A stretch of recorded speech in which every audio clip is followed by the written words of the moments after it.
This is the Detroit Sports Podcast Network.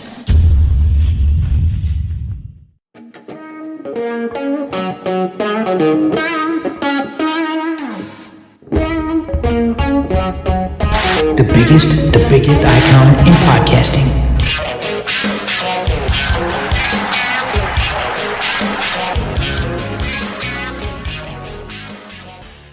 Welcome in, everybody, to this week's episode of the DocNJock Wrestling Podcast. I'm your host, Adam the Jock Straczynski. On today's show, we have an update on the Vince McMahon Vice documentary.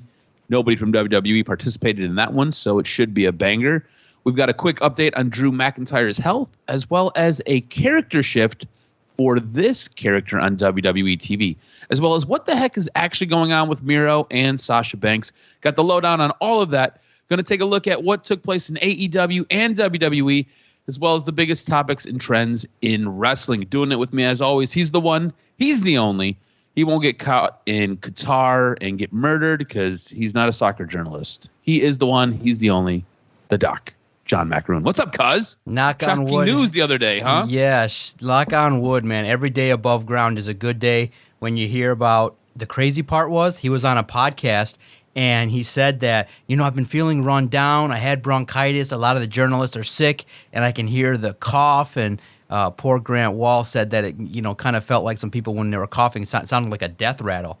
And it's just really, you take for granted sometimes when you're working hard and things like that. But boy, sometimes it puts things in perspective to stop and smell the roses, enjoy life, sit down, watch an episode of Smackdown, Rampage, and just enjoy the art of professional wrestling. Because even earlier on Friday, was kind of browsing the ratings.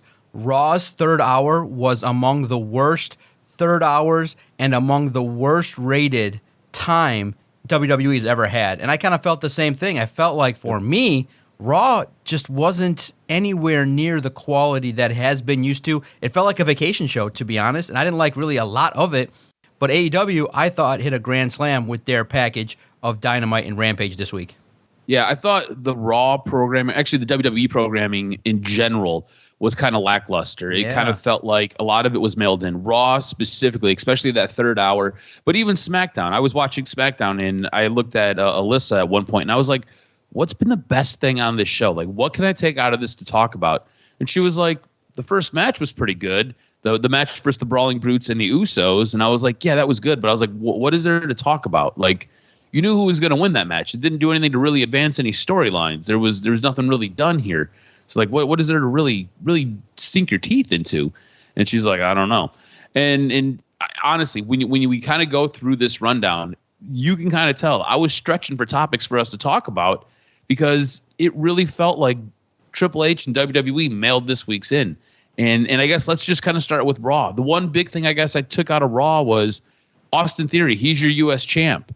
Does the U.S. championship feel special? Because you've got not just one guy chasing it, but you have multiple guys chasing after that title and ingrained in this storyline with Austin Theory, whether it be Dolph Ziggler or Mustafa Ali or Bobby Lashley or Seth Rollins.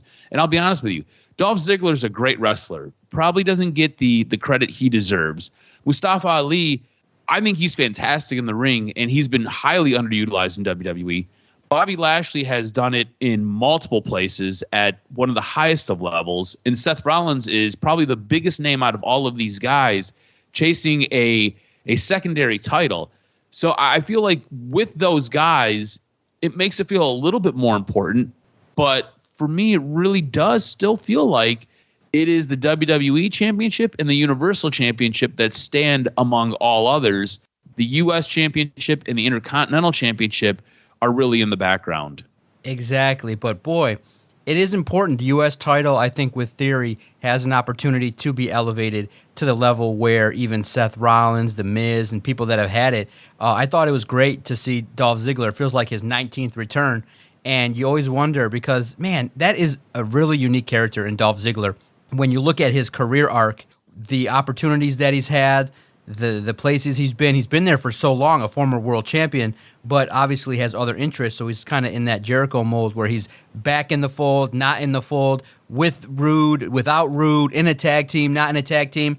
But I thought that, Theory and what they're trying to do with it, I think is going to be special, especially this new version of Theory where he's more aggressive and has the opportunity to take the mic and deliver that, hey, I am for real. I want to be this title holder, and I want to make it special. I think he will.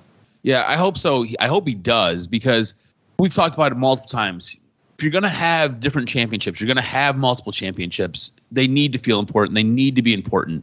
And I think a good way to try to elevate this championship is to have multiple superstars who are interesting to the audience, chasing after the one guy who has it. Also, it's a good way to help build back Austin Theory. Again, talked about Austin Theory, ends up getting run into the ground when he has the Money in the Bank briefcase, tries cashing it in on the U.S. Championship, made no sense to anybody.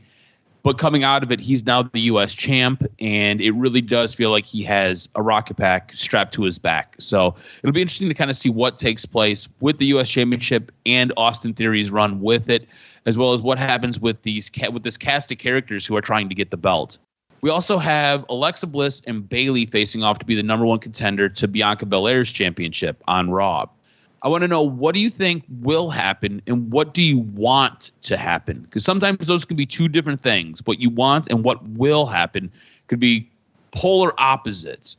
So I kind of wanted to gauge your thought process on what you would want to happen here with this match, and what you would want to happen coming out of it, and then what do you think is going to actually take place? Yeah, it's a lot, huh? When you look at the scenario in which how this is set up, I'm very intrigued, at least to start. So I look at everything and I tell myself, okay, you have, Alexa Bliss and Bayley, and you have these two characters that I think both equally on the same page. But I just feel like I'm ready for something new. So for me, it has the feel of it has the feel of I want Alexa Bliss to win, but it feels like they want to continue in the long-term storytelling of Bayley getting another opportunity. So for me, I don't want either of these ladies in the mix to be the number one contender. I want new blood, somebody, fresh out of the mix, maybe even a Mandy Rose, get her up to the main roster. I mean, you don't think at this time of year, Royal Rumble, Mandy Rose versus Bianca Belair with the story they could tell, it's kind of like the almost two equal egos on the women's side battling it out. So, because Alexa Bliss has been there for so long and has had all these different versions of her character, and Bayley, it kind of has the feel that she peaked when she kind of debuted early on with the popular face gimmick, and now this not hitting me to where I'm like, it's not believable that Bayley's a badass. She's trying, give her credit, it's just not as believable with the group that she's in. It's not believable to me, at least, to invest saying that, could I picture Bayley being the champion? I could see him doing it, but I don't believe that she elevates the title. So whoever wins, I just think is going to be fodder for Bianca Belair. Yeah, I kind of feel the same way. Whoever wins this, you're just going to be fed to the beast, and that's Bianca Belair at this moment in time. And look, I'm kind of in lockstep with you. What I believe is going to happen isn't necessarily what I want to happen. I believe that Bayley's going to win this match, whether by hook or by crook. I would prefer to see Alexa Bliss win this match. That would be the one who I'd want to see win this. But I think they use this as a way to get Alexa Bliss over into whatever they've got going on with Bray Wyatt. There's been a lot of rumor, a lot of speculation about Alexa Bliss joining Bray Wyatt. And I think this could be the catalyst for that. This could be basically the straw that breaks the camel's back. Bayley beats Alexa Bliss. Alexa Bliss then turns back to Bray Wyatt and joins his group. She's his first member of whatever he's got going on. Bayley goes on to face Bianca Belair. I think we're all kind of tired of it, and nobody really wants to see it. And hopefully at some point we can move on. I think the big thing coming out of Raw this week, we got a little bit of a tease for Rhea Ripley versus Becky Lynch. And I think that would be that new feud that everybody wants to see, that new feud that would get everybody excited and hyped. So hopefully we got Royal Rumble coming up. Hopefully we get that at Royal Rumble, and we'll see kind of what takes place. But I'm kind of over this whole Bayley Bianca Belair thing. Alexa Bliss has felt kind of rudderless for a while now. I don't know exactly what's going on with this. I don't know which direction the Raw Women's Championship has right now. It just kind of feels like everything is very stagnant. So hopefully they break out of this in the next week or two. Like we said, Raw really kind of felt like it was blah. SmackDown, for the most part, to me, didn't feel like it moved any storylines forward. I'll be honest with you. The thing that most caught my eye was the appearance of Kurt Angle. Were you shocked at all by how Kurt Angle looked when he appeared on SmackDown? Kurt Angle's 54 years old, and unless I missed it, I'm not sure he has any major health issues going on currently. I know he has had some in the past. He's also had his drug and alcohol addictions. Kurt Angle looks rough, man. Kurt Angle looks old. He looks beat up. There was a point where he was walking. I thought he was walking with a cane, and I was like, dude, he's like 54. Like, what is going on here? He looks like a few years ago he wrestled his last match against Baron Corbin, and he looked pretty decent. Fast forward a few years, and this dude looks like he's on his verge of being in a home. Were you shocked by how Kurt Angle looks at this stage? Well, no, I'm not shocked. It's jarring to see. And here's the thing. You got to remember, decades of alleged abuses of certain prescription drugs and the things he did to his body, that catches up with you. And so this is the part that people don't get, is that when you're young, you can abuse your body. I mean, you can go hard for a long time. I mean, you hear stories of wrestlers popping pills for 10 years, 12 years, 13 years. Well, it's kind of like a hidden tax that you don't maybe end up paying in your 30s and early 40s. It ends up hitting you in your late 50s. And you got to remember, this guy trained hard, he partied hard, he went hard. And when you slow that down, you can age pretty quickly. And yeah, it's jarring because you and I, we have the vivid memories of Kurt Angle spinning around. I was there when he debuted. I was at the Survivor Series. I was there with Brock Lesnar and all the dark matches that he had before he debuted. And to see what he looks like now, it's definitely jarring because we have that visual seared of him raising his arms, the tight look, the 1,000 times that we've seen John Cena stand across from Kurt Angle and he looks like the best version of himself. That's kind of why when we see wrestlers in their 50s, it's just very jarring to see because, they don't look nothing like the person that we envision them to be. But hey, they want to respect him. They want to keep him on programming, keep him in the limelight. Triple H and a lot of wrestling companies always honor the older vets and things like that. But boy, yeah, it looked rough, and he's not the Kurt Angle of old, no doubt about it. Sad. Yeah, it was upsetting to say the least, and it was pretty shocking. And you're right. You brought up John Cena, and you juxtapose both of these men and the way their physical stature is currently. John Cena is supposed to make an appearance on the final SmackDown of the year on December 30th. John Cena still looks great. John Cena still looks fantastic. And yeah, I know there's a bit of an age difference, but it is kind of jarring to see just to see what shape Kurt Angle is currently in. It's like you remember these guys a certain way, and then you see them years later, and you're like, whoa, what happened? Even like and even with Kurt Angle in his state, I compare him more to Stone Cold. And we've seen Stone Cold at WrestleMania. I was like, all right, yeah, cool. Like Stone Cold still looks like he's got it. Like he's still in good shape. Kurt Angle does not. And I'm not sure if there's something else going on that we're just not aware about. So, not trying to bag on Kurt Angle. I was just blown away at how he looked. But like I said, you brought up John Cena. John Cena is going to show up on the very last SmackDown of the year. What do you think that's going to consist of?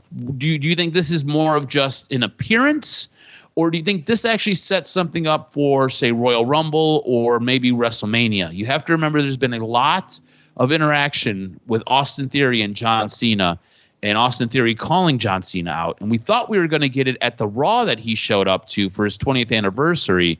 We never really got that. I wonder if this is the time where they set that up and John Cena comes back for another match, and whether it be at the Royal Rumble or whether it be at WrestleMania versus Austin Theory for the U.S. Championship. Well, what do you think?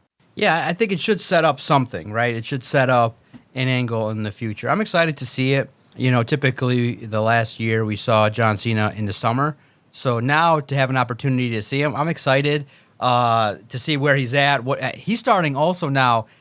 He's still in great, tremendous shape, but starting to look a little bit like a man in his early 40s. So you look at John Cena, you look at his ability now to put talent over. His periodic appearances are always going to be special. So it's something that now we start to take a look at career perspectives and what he's done and the impact that he had and the legacy that he had.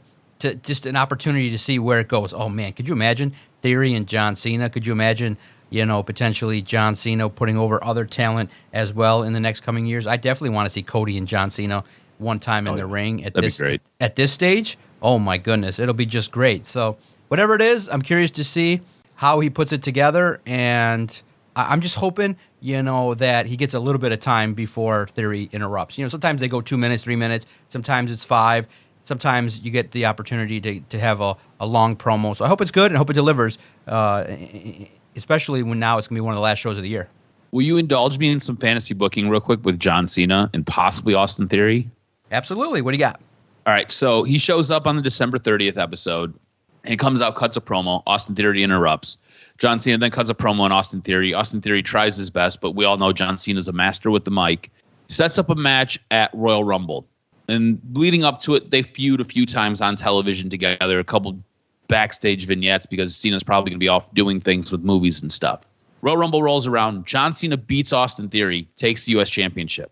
So John Cena is now basically here until WrestleMania. He's here until WrestleMania. And this sets up some back and forth between him and Austin Theory leading up to WrestleMania. At WrestleMania, Austin Theory gets his moment over John Cena, beats him for the U.S. Championship. And basically, it's the handoff. Here's the baton. You're off and running. We've all thought that Austin Theory was supposed to be the guy to pick up the ball and run. This is the actual handoff where it happens at WrestleMania. Austin Theory defeats John Cena, gets his belt back, and he's zooming, he's moving, he's going. What do you think about that?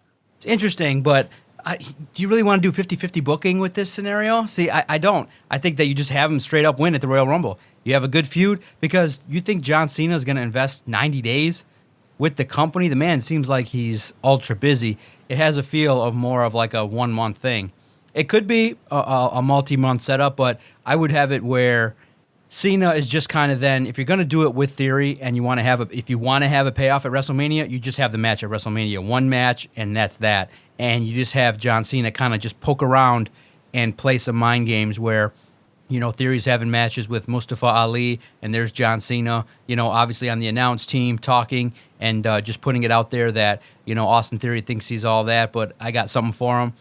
Some you have to do something creative, and that's the part that's going to be interesting, is that where would Austin Theory be affected the most? Maybe it's his potential, maybe it's talk about, where his role is, calling him names that he doesn't find flattering, mind games. Or if it's the other way, you just have a direct scenario that John Cena is just upset that Theory's talking all this junk. Or you play it from the other perspective where Theory provokes Cena when he sees him on the 30th, where he's like, you're the kind of person that I've always hated in this kind of company. You're the kind of person who I, maybe bring up. You don't pass the baton when it's needed, and I'm not going to even wait for you to go backstage and politic. I'm going to take the baton.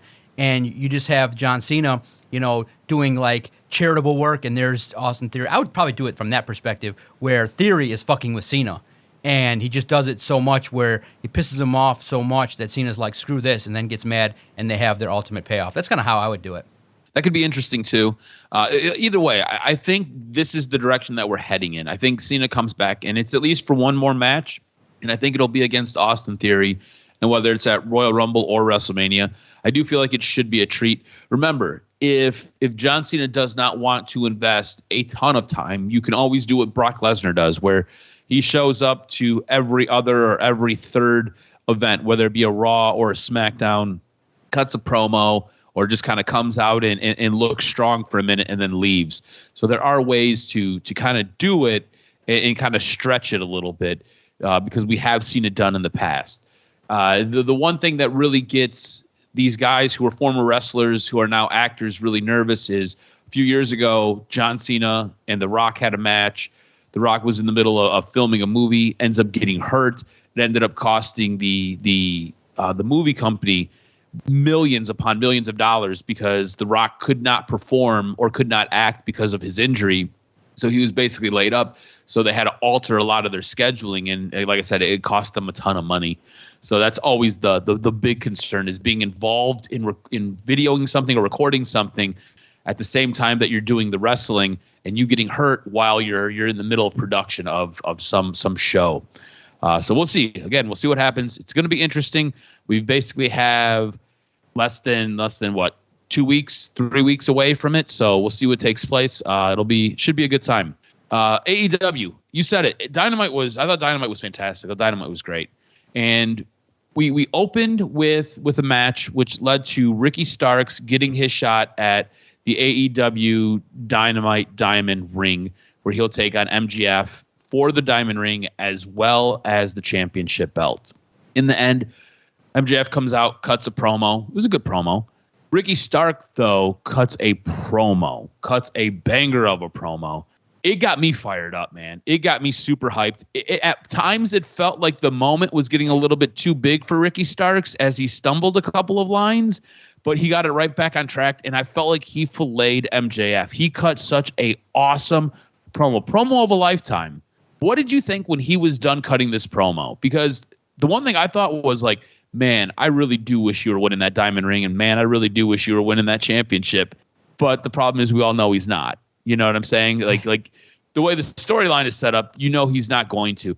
I just hope he comes out looking incredibly strong after this match, because I thought it was absolutely fantastic. And like I said, while he was cutting this and when he was done, I looked over at Alyssa and I was like, it would be awesome if he was actually going to win that thing, because I'm so behind this guy. Like, I was always a Ricky Starks fan, but after that promo, like, dialed it up to 12. It only goes to 10, but I'm dialed up to 12 on the Ricky Starks fanometer. What did you think after he was done cutting that promo? Yeah, absolutely. And it might have been set up that way where he was meant to look like somebody that belonged with MJF. And MJF came in, did his thing, and then Ricky Starks takes it, and you can see it's kind of like a little bit of a venting session as well, in that, hey, you talk about being someone that struggled, look where I was, you know. I thought the line that MJF delivered about him going to NWA and wrestling on YouTube was funny.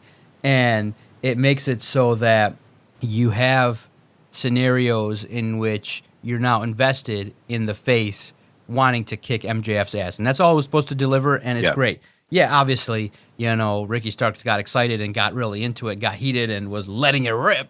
But it was great because it was passionate, it was real, and you could believe what he was saying. And the best part is the crowd wants to see it. That's the best part, is that a lot of the feuds now happening in the both companies are just like, blah. You're just seeing matches to see matches. This one has the potential of not only carrying a show now, but you can plant the seeds maybe with a wonky finish, or something happens where Ricky Starks is close to winning and MJF screws him, and you can continue a feud all the way probably throughout 2023 periodically. So I'm very excited to see how it plays out. I'm invested. I thought it was a great promo, and it's very cool to see that Ricky Starks, now where he came from, has the opportunity to be in a big match. And now you get the opportunity. Let's see what you do with it. Yeah, it'll be interesting to see what takes place. Hoping for the best for Ricky Starks. That took place on Wednesday. Taking place on Wednesday also was a conference call with Tony Khan.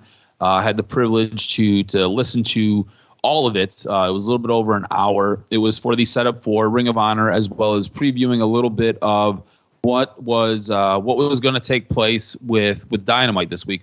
It kicked off with talking about Williams Regal and basically what has led up to where we're at now. So I'll kind of go through what took place in the conference call, and it'll lead us to kind of where we're at today with what took place with Williams Regal and the Blackpool Combat Club. But according to Tony Khan, Tony sets this up where he's talking about his mom and his family, and I guess his mom had a couple of strokes. This kind of leads to, I guess, where his mindset was when he was approached by Tony Khan, or approached by Williams Regal. So Tony's mom has a couple of strokes. She's not doing really well. She's in and out of the hospital.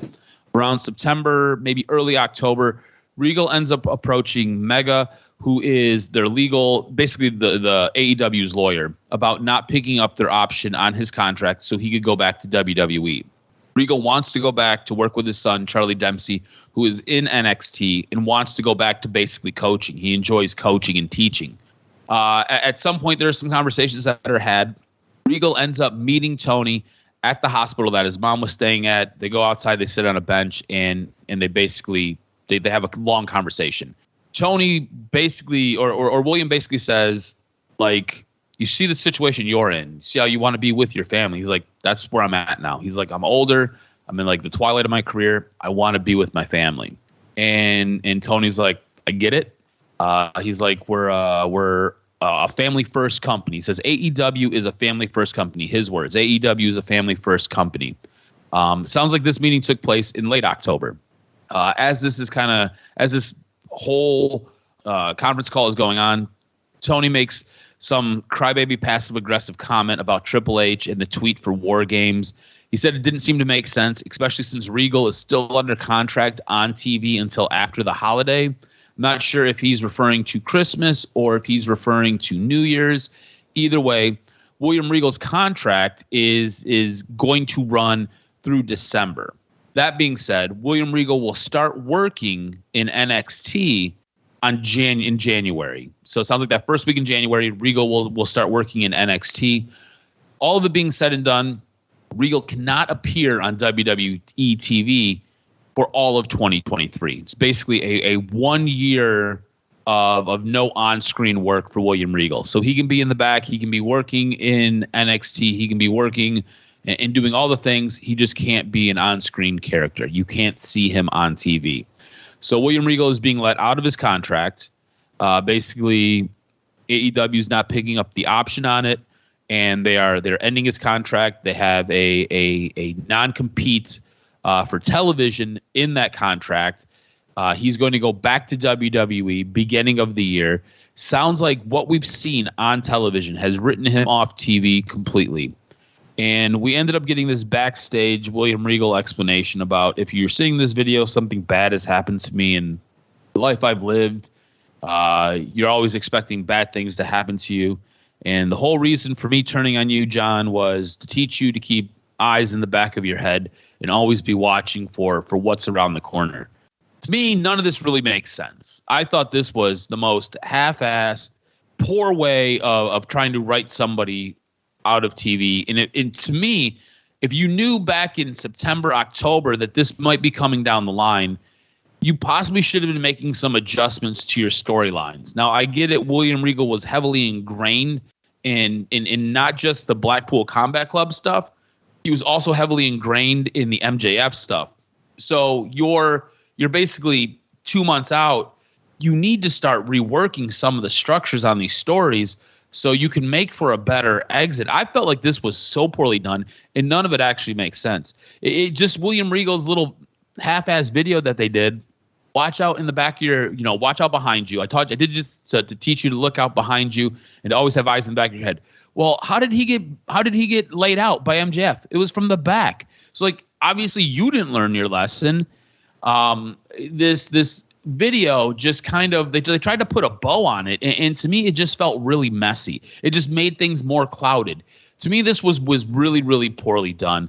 It felt like it was half-assed, and it felt like it was rushed, especially now that you know the timeline. We're talking late September, early October. There were conversations about this, and it sounds like a decision was made in late October, and now we're here in the middle of December, and you couldn't adjust the storylines to get this a little bit more cleaned up, to kind of take care of some of these loose ends. I thought it was a really poor job all the way around. Well, what is your impression about how this William Regal situation has been handled? What was your impression about the explanation on Dynamite? And did any of this work for you? Because for me, none of it worked. Yeah, no, you give a great explanation. I feel everything that you're saying. I look at it like, okay, with Tony Khan, the person, it's fine. It's good for business. You let out a character that's well-respected. You let him work with his family. That's great. But from the business side, I wish Tony would be more shrewd. Like, no, I'm picking up your option, and if you don't want to work, fine. Work here. Hey, your son doesn't have a forever contract with NXT. It might be a 2-year deal. Great. In 2 years, he comes here. Be a little bit more shrewd. Look, the man signed with an option, and if it's the company option, you're in a battle, and you're losing a ratings war to another company. Where's your competitive spirit? In terms of competitiveness, you're basically saying, and which was crazy, which was Triple H, look, it was great, and he is a competitor too. So you think Triple H just haphazardly showing a video of William Regal saying War Games on his Twitter is just happenstance? No, That's also a little dig. And you got to take it like that, even if it wasn't intended to be disrespectful. The man is working in your company on TV. Now, it's great publicity to see a character that you have being shown on the competitor's Twitter page, but now you just basically handed it to him, and it makes you look weak. It makes you look like, really, perception is reality. It makes AEW look like, well, I got fired, I needed a job, so I took whatever I could get. That's not the perception that you want to have. You want to say, we are the destination. We are the premier company. But now, when you have this scenario playing out like this, it just makes AEW less in my mind. It makes it look like, well, if the big dog doesn't want me, I'll come take your money. But if the big dog comes back and my hot girlfriend takes me back, I'm out. And that's not what you want to portray as a company. But he's a nice guy, Tony Khan, obviously, and William Regal probably preyed upon his current situation and related to what he could allow. But in business sense, I'm not happy. Creatively, it was weird, too, because I would say with Regal, the Blackpool Combat Club didn't do much. They feuded with one group, and that was that. It didn't, They lost steam quickly. Yeah, put Claudio on television. The man is you give him a belt, and you then have him lose it quickly. You're steadily moving along, Wheeler Yuta, but with William Regal, there wasn't much there.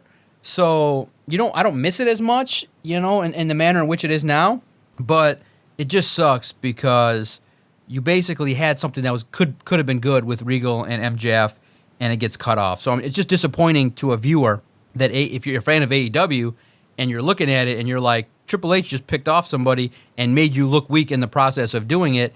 But with that said, it's good that Regal cannot appear on television as a character for a year. That's at least a fair compromise. If this was the decision that they went with, it's a nice gesture that Tony Khan did not have to make. But if you're Tony Khan, you have to learn from this and look at long-term storytelling. They should have had Regal's involvement with the company set when the time he signs his deal.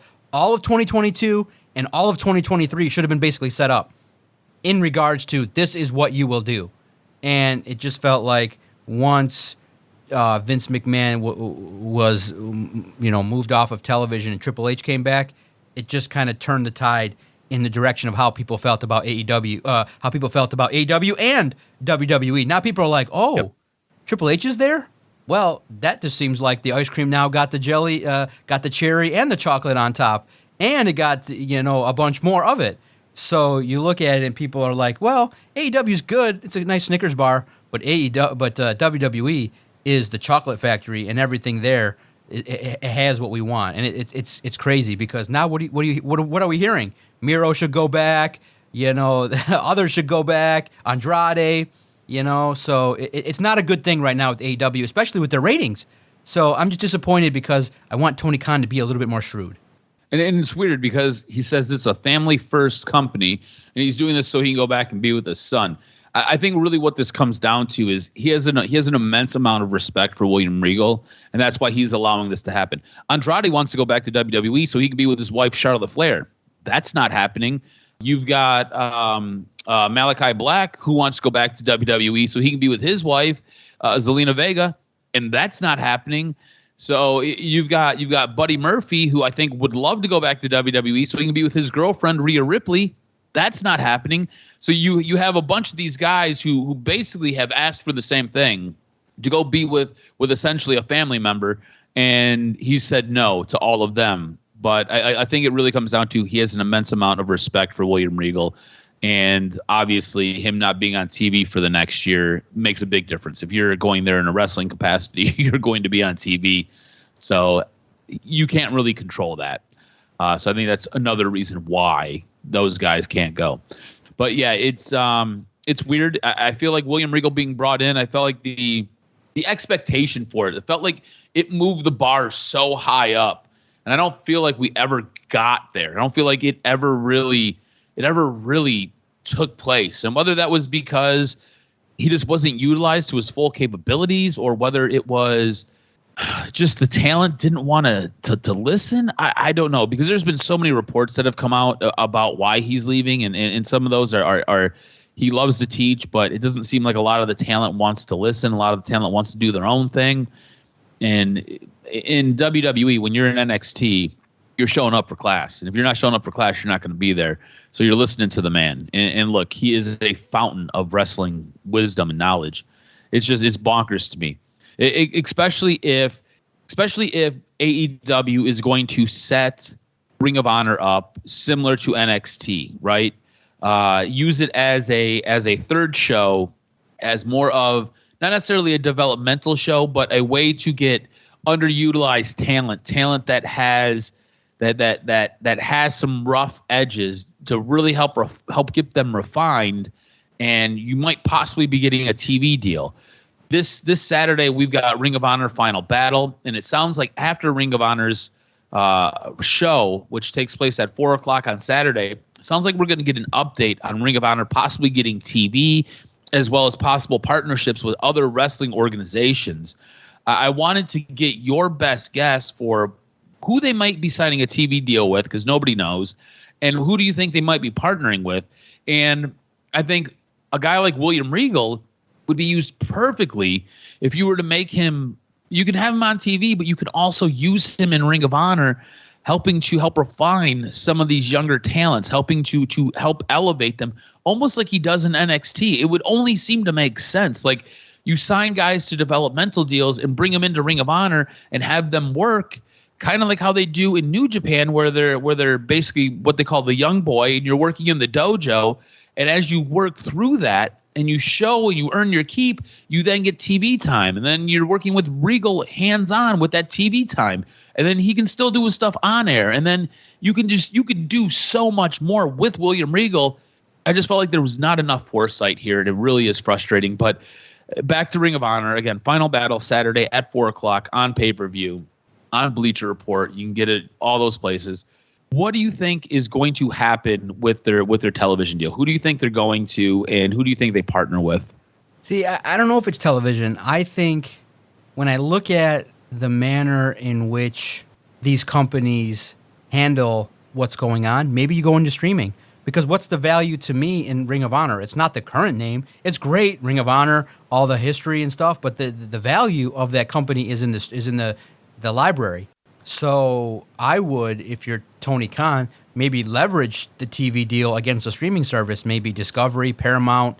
I wish it would be Peacock, but I don't foreshadow WWE wanting AEW on that platform. So I think it's going to be a streaming service. I think that, hey, quick revenue. You want Ring of Honor content forever. You get to see the likes of AJ Styles, Seth Rollins, Samoa Joe, all the great matches and pay-per-views that have been out there. Pay $3.99 as a start, and then we keep adding content that's now live. And you up it to, okay, if you just want the library, it's $3.99. If you want the pay-per-views that we're going to put up, it's going to be $6.99. And then you don't think 500,000 people would instantly sign up, or at least 250,000 people would instantly sign up for footage of Ring of Honor that could be on demand? So I would hope that it would be, or it would be a television network that has a strong streaming platform, like a CBS Sports Network or something like that you could partner, where you could get that hour television show and things like that. But here's the problem, cuz AEW's ratings don't indicate to me that there's a popularity for the brand. Like, if you're going to invest in AEW right now, you could get a good price to buy it, but it doesn't seem like there's delivering. Ratings have gone down. They've lost a third of their audience in the last 2 years. Rampage's ratings are terrible. Basically, Rampage is just terrible. Like, it is absolutely. And Dynamite's ratings are now just 1 million. They haven't grown. They have their audience. That's it. And it hasn't indicated to me that when you look at it, you're going to need some assurances from Tony Khan that, hey, are you going to have the Briscoes on? Are you going to have people on that are going to be popular? Or are you going to do it where you have, all these lesser talents? Is it going to be the baddie show, or is it going to be shows where there's characters that people care about? You have Jay Lethal, who is a popular star that can't even get his ass on television every week. Yeah. So absolutely. What the hell's going on in regards to the use of the talent? So if I'm going to invest, if I'm a TV person, I'm like, look, if I'm going to give you money to put your stuff on, I want to see the characters. I want to see growth. I don't want to be just having 300,000 viewers every week, because then it's just not worth it financially.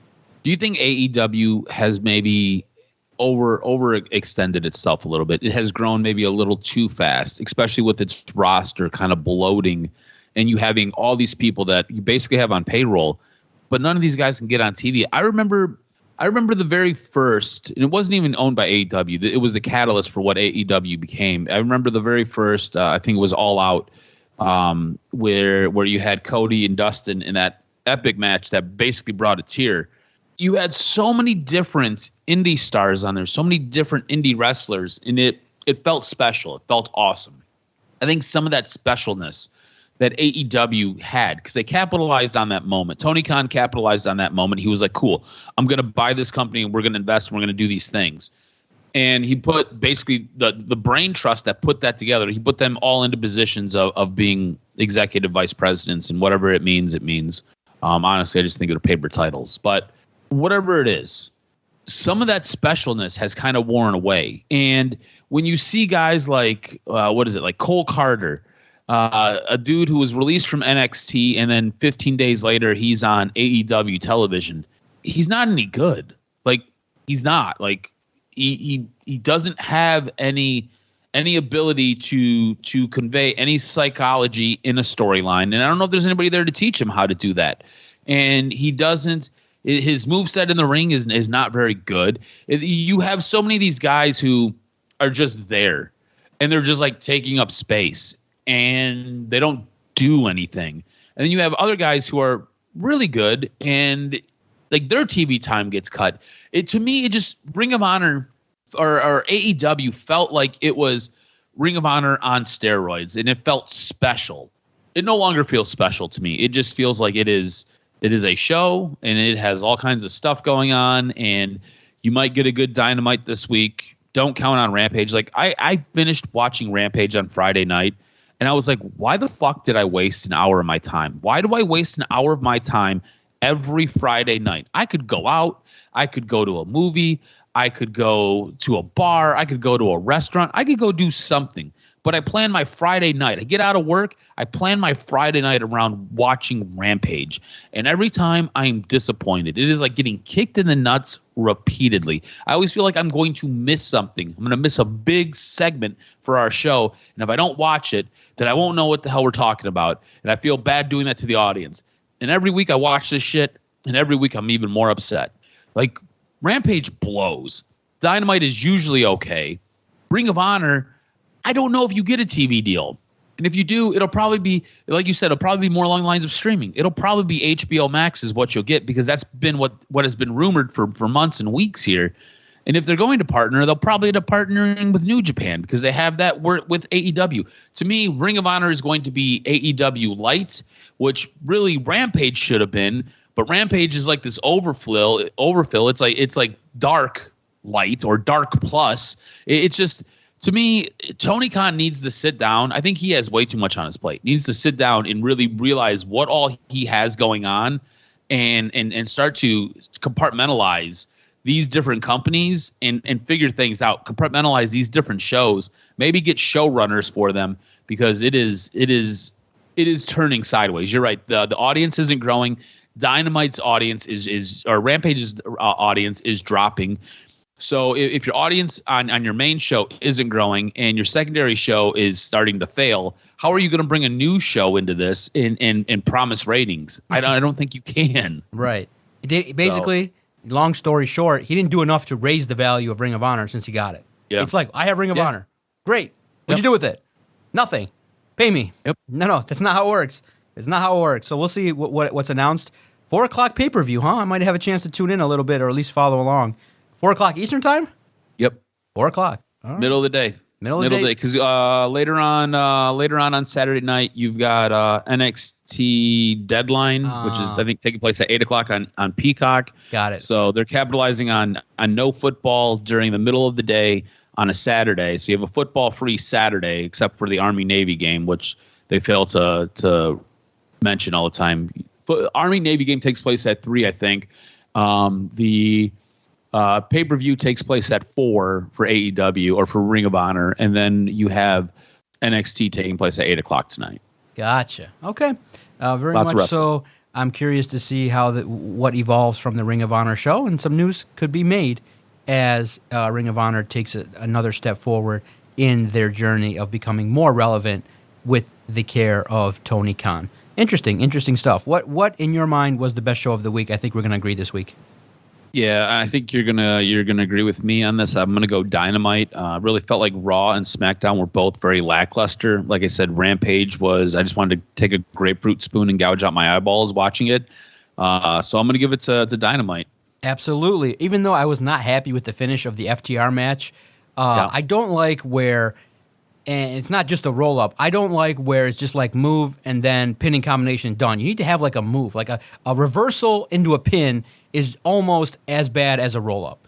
You know what I mean? Where it's like I do a move and then I grab your legs and I pin you. I hate that. That's almost reaching the level of a roll-up where I'm trying to do a move and then I just counter it and get your legs up for the pin.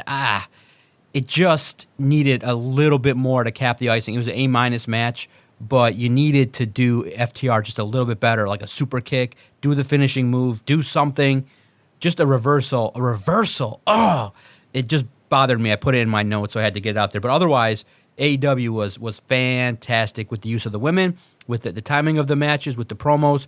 It was spectacular. You just need to have better endings on some of these high-profile matches. And it was good to see FTR on Dynamite. Hey, what do you know? Is it just because, hey, maybe you could do that again next week. Even if you have your other tag team, don't bury FTR. It's okay if... I don't understand how you have arguably the number one tag team in the world and they get minimal TV time. Like, I love the Acclaim. I absolutely love the Acclaim. But, like, FTR should be on TV just as much as the Acclaim, even though they're not the AEW champions. When you juxtapose it to damn near the Usos are fighting the Brutes every fucking week. Every week, Monday and Friday, they're fighting the Brutes. And it's still decent with everything they got going on. Put FTR on television, and if you're going to put them in a singles match, the only time they can win is when they fight each other. I mean, come on now. Get them over. They have belts. People like them. And it's a testament to them that they're still over with so little TV time or being featured on Rampage. Come on now. Let's go. Let's put them on the A show every single week. All right, Cuz, I'm very curious. Hit me with this week's professional wrestling news and notes. What made your list? So we got a lot to get into. We have an update on the Vince McMahon Vice documentary. The Vice documentary, 9 Lives of Vince McMahon, now has an air date and time after it has been moved from its original October 18th date. The 2-hour documentary was made without the involvement of WWE. We'll cover the scandals of Vince McMahon over his more than 40 years dominance of the wrestling business. The new broadcast date for the documentary is Tuesday, December 13th at 9 p.m. Eastern Standard Time.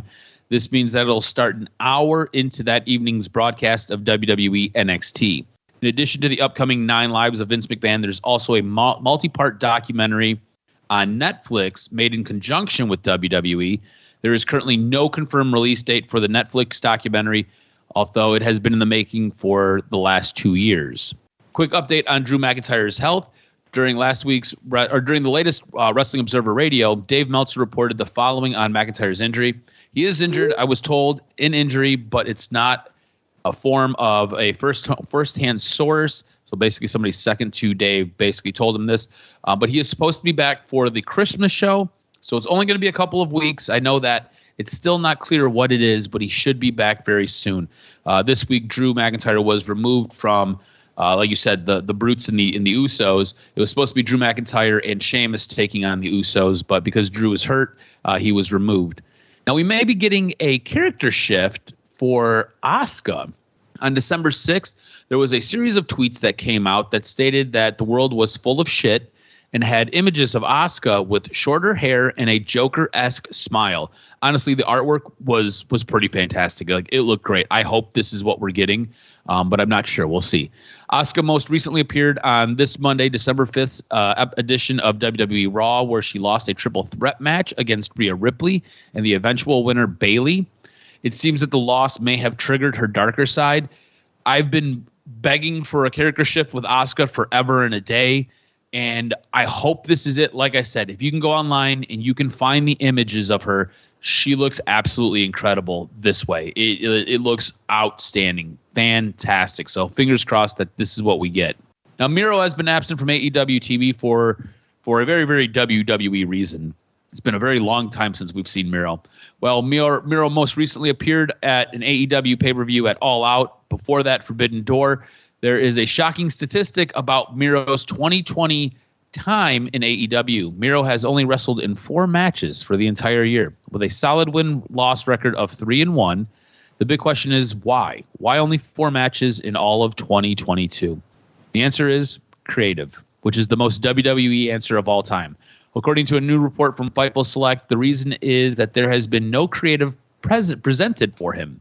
Now, Dave Meltzer of Wrestling Observer rejects this and says creative was presented for him in September, and it would have ran through Full Gear. But Miro rejected those plans, and AEW isn't going to put him on TV.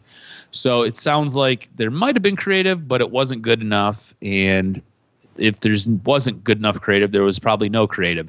But that is why Miro is basically sitting on a shelf. If somebody could dust that man off of the mothballs and bring him out, it'd be fantastic. We've got another Sasha Banks update. This time, it's not from WWE or for WWE. An update has emerged on potential plans for Sasha Banks' first match with New Japan Pro Wrestling. A previous report by PW Insider says several sources close to the situation expect the former WWE Women's Champion, real name Mercedes Bernardo, to be at New Japan Pro Wrestling's Wrestle Kingdom 17. It is currently unclear in what capacity Bernardo will appear on the January 4th show. Some have speculated that Banks will enter the IWGP Women's Championship picture. Dave Meltzer reports that after Wrestle Kingdom 17, whomever is the IWGP Women's Champion will defend the gold on February 18th in San Jose, California. Bernardo did tease a match with Kairi, that's Kairi Sane from WWE. She is now in Stardom. Back in October, sharing a fan-made graphic on her Instagram story. Kairi became the inaugural champion in November at New Japan Pro Wrestling vs. Stardom's historic X-Over event. In the finals of the IWGP Women's Championship Tournament, she is defending her title at Wrestle Kingdom against Tama Nakon. Sticking with Sasha Banks or Mercedes Bernardo, could she be AEW bound? According to a report, several sources within AEW are excited about the possibility about Mercedes joining the roster.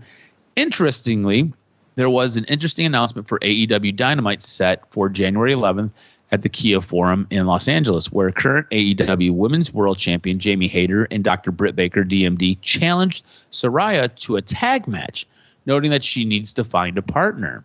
Recently, Bernardo posted pictures with Jade Cargill at a basketball game as the two were seated courtside. So it sounds like there may be some wooing to get Sasha Banks, a.k.a. Mercedes Bernardo, to AEW. Also, Bernardo recently filed for a bunch of trademarks related to wrestling. So it'll be interesting to see what's going on. I think Sasha Banks is still under contract. I could be wrong.